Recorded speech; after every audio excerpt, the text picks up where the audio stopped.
నమస్తే. శ్రీ గురుభ్యో నమః. శ్రీమాత్రే నమః.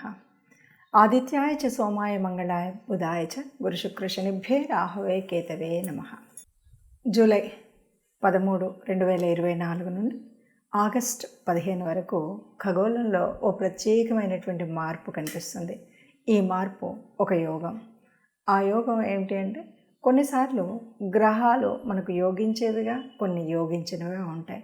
జన్మకుండలిలో సహజ సిద్ధంగానే కొన్ని కలయికలు, కొన్ని చూపులు, కొన్నింటి వల్ల మనకు ప్రత్యేకమైనటువంటి యోగాలు కనిపిస్తూ ఉంటాయి. అదేవిధంగా మనకు గ్రహచార అనేటువంటి మార్పు వల్ల, గోచారం వల్ల, గ్రహాలు తిరుగుతూ ఉన్నప్పుడు కొన్ని కలయికల వల్ల కొన్ని యోగాలు అనేవి ఏర్పడతాయి. ఆ విధంగా మనకు ప్రస్తుతం వృషభ రాశిలో ఉన్నటువంటి గురువు ఇప్పటికే ఉపస్థితిలో ఉంటే, మరి కుజుడు తన యొక్క మార్పు వల్ల గురువుతో కలుస్తున్నాడు. ఎప్పుడైతే గురువుతో కుజుడు కలిసినప్పుడు వచ్చేటువంటి ఒక ప్రత్యేకమైనటువంటి యోగాన్ని, దీన్ని గురు మంగళ యోగం అంటాం. మనకు తెలుసు, ఇప్పటి వరకు అనేక రకాల యోగాలు ఉంటాయి. గురువుతో కొన్నిసార్లు రాహువు కలుస్తూ ఉంటాడు. అలాంటప్పుడు గురు చండాల యోగం అంటూ ఉంటారు. అలాగే చంద్రుడు కలుస్తూ ఉన్నప్పుడు గజకేసరి యోగం అంటాం. అదేవిధంగా ఇక్కడ కుజుడు అంటే మంగళుడు అనేటువంటి నామం ఉంది కాబట్టి ఇది గురుమంగళ యోగం అవుతుంది. గురుమంగళ యోగం ఎప్పుడు కూడా ఎవరికైనా సరే మంచిని ఇస్తుంది. ఇప్పుడు సహజంగా మనం చూడాలంటే కొన్ని కారకత్వాలు మనకు తెలిసి ఉండాలి. కారకత్వాల్లో కనుక చూస్తే కుజుడు అంటే ధైర్యం, సాహసం, భూమి, గృహ సంబంధమైనటువంటి విషయాల్లో మనకు యోగించినప్పుడు మంచి చేయడం, యోగించినప్పుడు కొంత అటు ఇటుగా ఉండడం అనేటువంటిది సహజంగా అందరికీ తెలిసినటువంటి ఒక కారకత్వం. మరి గురువు ఏ రాశిలో ఉంటే ఆ రాశి యొక్క కారకత్వాన్ని పెంపొందింపచేయడం ఆయన సహజ లక్షణం. అంతేకాదు, గురువు అంటే అంటే పాపాలతో కూడి ఉన్నటువంటి జాతకంలోనైనా ఆ రాశిలో గురువు ఉన్నట్టయితే ఇవన్నీ వెళ్ళిపోతాయి అంటారు. అంటే గురువు మూలంగా మనకు ఆ పుణ్యాలు తేవడం, గురు దృష్టి ఉంటే చాలు, గురు యుతి ఉంటే చాలు అన్నది మనకు జ్యోతిష శాస్త్రం చెప్పేటువంటిది.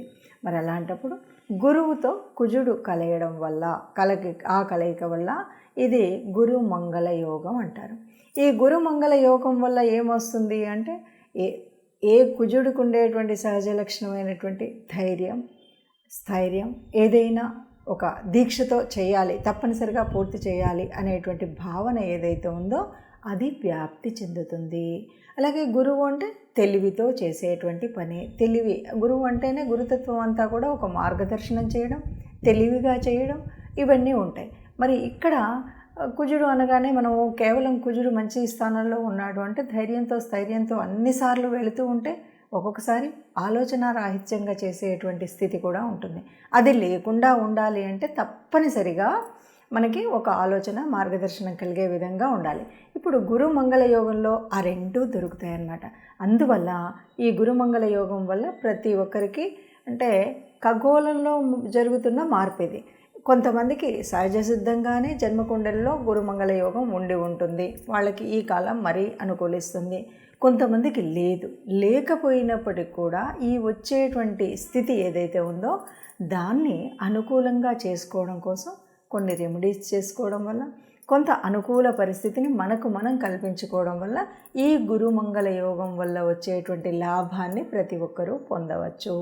అందుకు ఈ గురుమంగళ యోగం వచ్చేటువంటి పరిస్థితి ఎలా ఉంటుంది, ఏ రాశి వారికి ఎలా ఉంటుంది అది తెలుసుకోవడానికి ముందు ప్రతి ఒక్కరూ కూడా దాన్ని ఒడిసి పట్టుకోవడానికి, ఖగోళంలో ఉన్నటువంటి మార్పు అయినప్పటికీ కూడా దాన్ని మనం కూడా స్వీకరించడం కోసం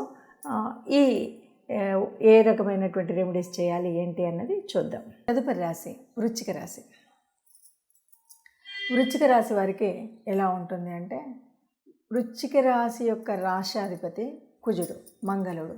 ఈ వృశ్చిక రాశి రాశ్యాధిపతి గురువుతో కలిశాడు కాబట్టి రాశి మనం మొదట చెప్పుకున్నట్టే రాశిలో చెప్పుకున్నప్పుడు ఈ వృశ్చిక రాశికి ఉపయోగం కలిగేటువంటి పరిస్థితి ఎప్పుడు కూడా గురుమంగళ యోగం అన్నప్పుడు ముఖ్యంగా వృశ్చిక రాశికి కూడా ఉపయోగంగా ఉంటుంది. ఎందుకంటే రాశినాథుడే కాబట్టి అలా వృశ్చిక రాశి వారికి అన్ని విషయాల్లోనూ కూడా బాగుంటుంది. ఇప్పుడు చేయబోయేటువంటి ముఖ్యంగా వ్యాపారాలు కానీ, వ్యాపారాల్లో పెట్టేటువంటి పెట్టుబడులు కానీ, ఉద్యోగాల కోసం ప్రయత్నం చేసేటువంటి వారు కానీ, వివాహానికి ముందుగా అన్నింటికంటే చెప్పొచ్చేది ఏంటంటే, వివాహాలు కాలేదు, వివాహ ప్రయత్నం చేస్తున్నాము, వివాహం ఎన్ని రోజుల నుండి కూడా కుదరట్లేదు అనేటువంటి వారికి చక్కగా వివాహ ప్రయత్నం కూడా జరుగుతుంది. అంటే మీరు ప్రయత్నం చేసినట్టయితే దాని యొక్క ఫలితం మీరు పొందగలుగుతారు. వివాహానికి సంబంధించినటువంటిది, వివాహ సంబంధం వల్ల ఉండేటువంటి అంటే భార్యాభర్తల అన్యోన్యత ఇంతవరకు అటు ఇటుగా ఉన్నా కూడా చక్కగా చేకూరేటువంటి పరిస్థితి. అలాగే మీరు పెట్టబోయేటువంటి వ్యాపారాలు కానీ, ఏదైనా వ్యవహారాలు ఉంటే అవన్నీ కూడా చక్కగా వృద్ధి చెందే రీతిగా మనకు ఉపయోగం ఉంటుంది. అయితే కొన్నిసార్లు మనకు భయం జరుగుతుంది. ఈ భయం మర్చిపోయి ధైర్యంగా, స్థైర్యంగా మనం పెట్టుబడి పెట్టే విధంగా ఉంటుంది.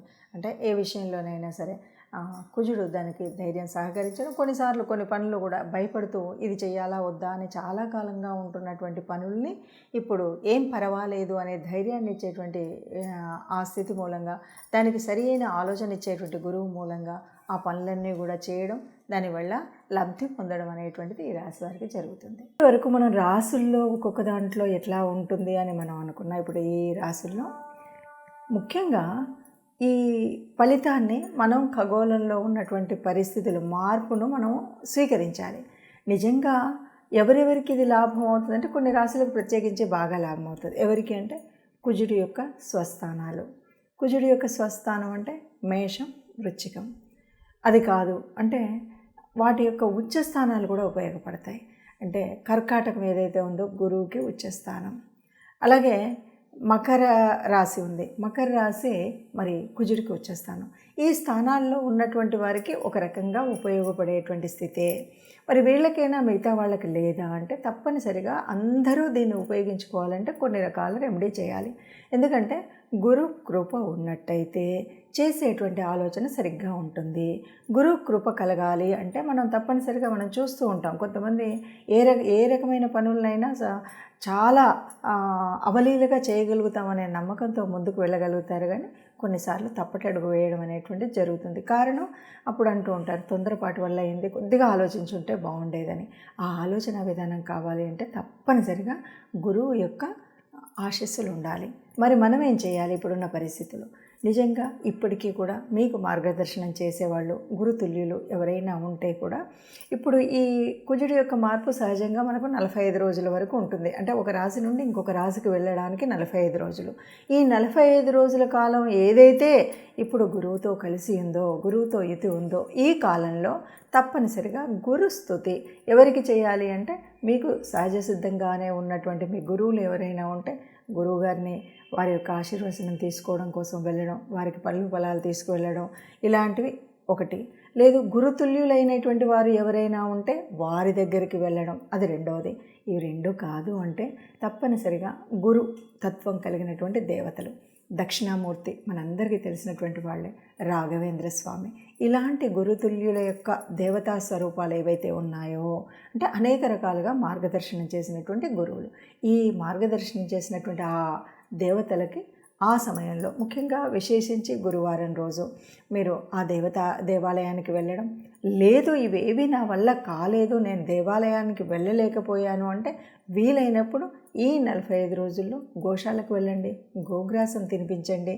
గురు సంబంధం, ఎందుకంటే ఒక గోమాతలో మనకు సర్వదేవతా నిలయమైనటువంటి గోమాత కనుక ఆ అమ్మకు తినిపించినట్టయితే మనకు గురువుల యొక్క ఆశీస్సులు లభిస్తాయి. లేదు అంటే గురుతుల్యులైన వారు ఎవరైనా పెద్దవాళ్ళు ఉంటే వాళ్ళకి కావాల్సిన సేవ చేయండి. ఇవి ఏవి కూడా కాలేదు, ఒక్కరోజు వీలైందంటే దేవాలయానికి వెళ్ళి సేవ చేయండి. మొత్తంగా గురువుల యొక్క ఆశీర్వచనం కనుక ఉంటే ఈ తప్పనిసరిగా ఈ మారుతున్న ఈ 45 రోజుల కాలంలో మనం పొందవలసినటువంటి ఈ గురు మంగళ యోగాన్ని పొందుతారు. అందరూ ఆ యోగాన్ని పొందాలని ఆశిద్దాం. అందరూ సుఖంగా ఉండాలి, అందులో మనం ఉండాలి. సర్వే జనా సుఖినో భవంతు.